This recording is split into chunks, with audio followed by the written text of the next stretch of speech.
What's good, y'all? It's your boy Mr. Marvelous, and we are back with another one. I know y'all watched the Olympics.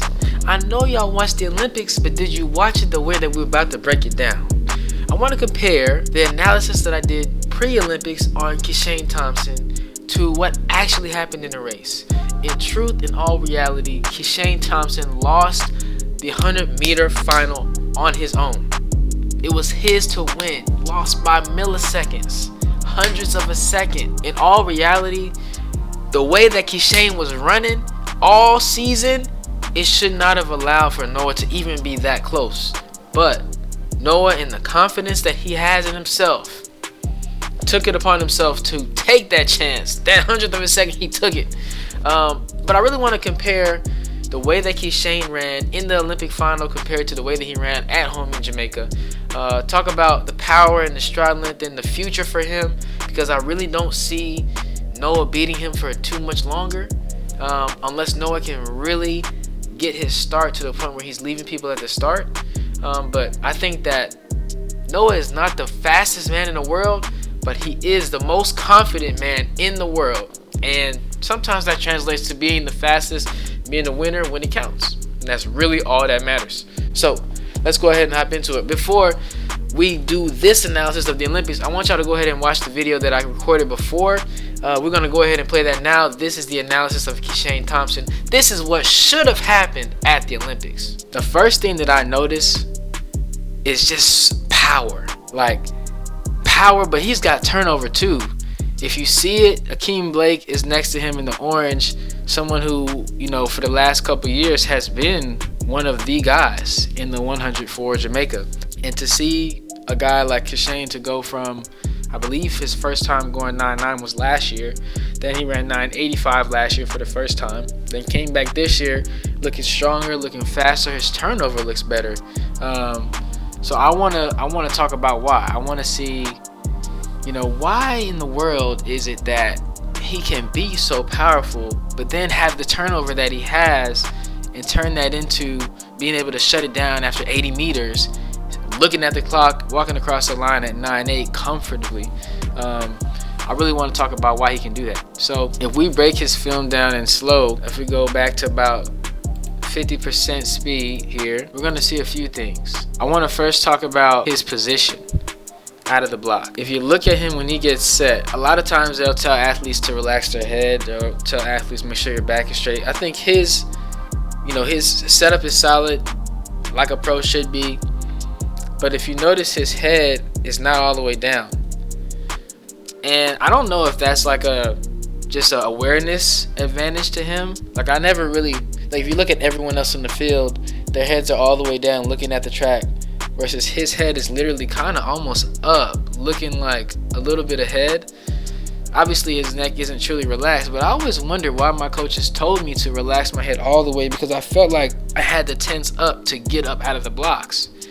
And it seems like he's just prepped himself to be ready so that as soon as the gun fires, he's out. I don't know if that's an advantage. I've never really thought about it until I seen him do it. I mean, Bolt, fastest man in the world, has ran. His setup is natural, puts his head down and all that stuff. But this is just something different that I've noticed. And as we watch him come out of the blocks, he does not have the fastest block start. At 10 meters, he's still with everybody. At 20 meters is when he really starts to make a move. But it's not a move where it's speed up my legs a whole bunch. It's a move where I'm attacking the ground even harder. I'm putting more force into the ground. I'm putting more effort into the ground. But he gets off of the ground fast. You see, he's in the air, literally. As soon as he hits the ground, he's right back off of it. He doesn't spend a lot of time on the ground. We talk about ground time. The amount of time that you spend on the ground determines how much power you can actually put down. If you're spending a lot of time on the ground, you're actually putting less power on the ground because you're staying stuck, as opposed to hitting it and coming right back off of it. Like if I do this versus, it's a different sound. And it's the same thing when you're hitting the track. So it's obvious that Kishane has been putting a lot of work into his ground contact. It's obvious that he's been putting a lot of work into his hip position, because as an athlete, you want to move your hips down the track the entire time. Your hips are going to take you to the finish line. If you don't move with your hips, you can't get to the finish line. So he's in perfect position. His hips are moving every step of the way. You can see it. It's natural for him. But you can also tell that he's taken, like I like to say, less steps to the finish line, because his strength is power and ground contact. And so when we talk about someone whose strength is power and ground contact, but also has turnover, like he turns the ground contact and the power into turnover, truly we haven't actually seen how fast he can go, because it doesn't seem that he's actually tried his hardest within these races. Considering the fact that he's going up against, we're going to see it in a second, he's going up against Oblique Seville, who we're going to analyze next. It's very interesting to see that he's still relaxed. Kishane is still relaxed, regardless of the fact that he's going up against athletes who have in the past ran faster than him. So maybe he's just in a different mode this year. Maybe he's just more confident this year. Maybe he's just ready this year. But this is beautiful. This is, you can see the turnover. You can see the rate of speed is faster, but the power is there. It's not like he's just spinning his wheels. He's just putting his power on the ground, and as soon as he hits the ground, he's getting right back off. All right, now that you've watched that, honestly, going back to this video, it's kind of cringy to watch from Kishane's perspective. Kishane executed very well. Same start, same setup, the way that his head is up compared to everybody else, ready to win the race. But I think that one thing that Noah has talked about is that Kishane has not had to go all out from start to finish in any races against anybody this whole year. Noah talked to Unk and Ocho about this on their show, and he really kind of clarified that a track athlete really has to take himself from 0 to 100 and be at 100 for a certain amount of time to really understand the true capacity that they have to run, and to challenge themselves, to be challenged in certain situations, so that in the pressure situation at the Olympics, their true colors can show. And so Noah, having been battle tested, having been beat this season, really put himself in the proper mind frame, knowing that he has to do something special to win, which is what he did. But Kishane, having not lost all season, basically having shut down, at 80 meters for most of his races, if he was taken all the way to 100 meters and had that pressure on him, we're going to see today the difference in his running compared to what we did before. I'm not even going to play it in full speed until the end. I want us to watch it at 0.5 speed. Like Noah still was not the first out. He still wasn't the best in terms of, even right now at 40 meters, he's not in front, but no one's in front. This is the tight race. If you watch Kishane, watch him, he's already grimacing. Let's go back. He's already grimacing in the midst of the race, right? He's already tensing up. Whereas in the race before, we saw him freely moving, motions, attacking the ground,